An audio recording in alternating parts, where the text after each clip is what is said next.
إن الحمد لله وصلي وسلم على نبينا مصطفى محمد صلى الله عليه وسلم وعلى آله وصحبه أجمعين أما بعد أعوذ بالله من الشيطان الرجيم بسم الله الرحمن الرحيم സൂറ all Imran 67-ാമത്തെ വചനത്തിന്റെ വ്യാഖ്യാനം. ഇതിന് മുമ്പ് കഴിഞ്ഞ വചനങ്ങളിൽ നിന്ന് അതിന്റെ തന്നെ തുടർച്ചയാണ് ഈ ആയത്ത്. മക്കാന ഇബ്രാഹിം നബി ആയിരുന്നില്ല യഹൂദിയം വലാ നസ്രാനിയൻ, അദ്ദേഹം ഒരു യഹൂദിയായിരുന്നില്ല, വലാ നസ്രാനിയൻ, നസ്രാണിയുമായിരുന്നില്ല. കാരണം എന്താണ്? തൗറാത്തിൽ നിന്നും തെറ്റിപ്പോയ ഒരു ജനതയുടെ കൂടെ ഇബ്രാഹിം നബി ഉണ്ടായിരുന്നില്ല.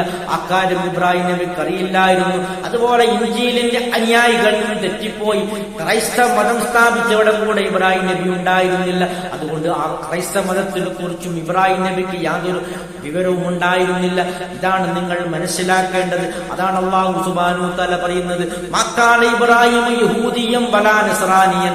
ഒരിക്കലും ഈ നോക്കും മൂസ നബിയുടെ അധ്യാപനങ്ങളും തെറ്റിപ്പോയി യഹൂദമതം സ്ഥാപിച്ചവരുടെ കൂട്ടത്തിലല്ല ഇബ്രാഹിം നബി അലൈഹിസ്സലാം. ഈസാ നബി അലൈഹിസ്സലാമിന്റെ മതത്തിൽ നിന്നും, യഥാർത്ഥ സത്യമത ഇസ്ലാമിൽ നിന്നും, ഇൻജീലിന്റെ അധ്യാപനങ്ങളിൽ നിന്നും പഴച്ചുപോയ ആ ക്രിസ്ത്യാനികളുടെ മാർഗത്തിലുമല്ല ഇബ്രാഹിം നബി എന്നൊക്കെയാണ് ഈ പറഞ്ഞതിന്റെ പൊരുൾ. വലാക്കിൻ, പക്ഷേ കാന ഹനീഫൻ മുസ്ലിമൻ, അദ്ദേഹം ഒരു റജുമനസ്കനായ മുസ്ലിമായിരുന്നു. അല്ലാഹു സുബ്ഹാനഹു തആലയ്ക്ക് കീഴൊതുങ്ങിയവനായിരുന്നു. റജുമനസ്കൻ, അതായത് നേരായ മാർഗത്തിലേക്ക്, സത്യത്തിലേക്ക് എന്നും ചഞ്ഞുകൊണ്ടിരിക്കുന്ന ശുദ്ധ ഹൃദയനാണ്. ഒരിക്കലും വക്രതയില്ലാത്ത ഹൃദയത്തിനുടമയാകുന്നു ഇബ്രാഹിം നബി എന്നൊക്കെയാണ് അതിന്റെ അർത്ഥം. ഹനീഫ് എന്ന് പറഞ്ഞതിന്റെ അർത്ഥം അദ്ദേഹം ഒരിക്കലും മുശ്രിക്കീങ്ങളിൽ പെട്ടവനായിരുന്നില്ല. നോക്കൂ നിങ്ങൾ, അറബ് മുശ്രിക്കുകൾ ആ ഇബ്രാഹിം നബി അലൈഹി സ്വലാമിന്റെ പാരമ്പര്യം അവകാശപ്പെടുന്നു. ജൂത ക്രൈസ്തവരുമായുടെ പൂർവ്വപിതാവായി ഇബ്രാഹിം നബി അംഗീകരിക്കുന്നു. ആ ഇബ്രാഹിം നബി നോക്കൂ നിങ്ങൾ, ഹനീഫൻ മുസ്ലിമൻ വമാ ഖാന മിനൽ മുശ്രിക്കീൻ, അദ്ദേഹം ഋജുമനസ്കനായ ഒരു മുസ്ലിമായിരുന്നു, ഒരിക്കലും ഒരു മുശ്രിക്കായിരുന്നില്ല. ഇത് കൃത്യമായ ഒരു താക്കീതാണ്.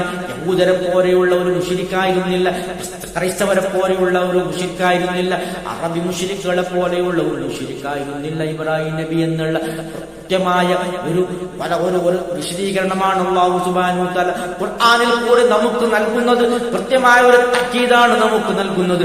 ആ ഇബ്രാഹിം നബി അലൈഹി സ്വലാമിന്റെ മില്ലത്ത് പിൻപറ്റാനാണ് ലോക മുസ്ലിമീങ്ങളോട് ഖുർആനിൽ കൂടി അല്ലാഹുവിന്റെ ആ ഒരു പ്രഖ്യാപനം നടത്തുന്നത്. നോക്കൂ നിങ്ങൾ, ആ പ്രഖ്യാപനമാണ് മുഹമ്മദ് മുസ്തഫ സല്ലല്ലാഹു അലൈഹി വസല്ലം നമ്മോട് നടത്തിയതും ലോക ജനങ്ങളോട് നടത്തിയതും. അത് തന്നെയാണ് മുഹമ്മദ് മുസ്തഫ സല്ലല്ലാഹു അലൈഹി വസല്ലം പ്രചരിപ്പിച്ചതും. ഇത്രയുമാണ് വിശദീകരിക്കാനുള്ളത്. അൽഹംദുലില്ലാഹി.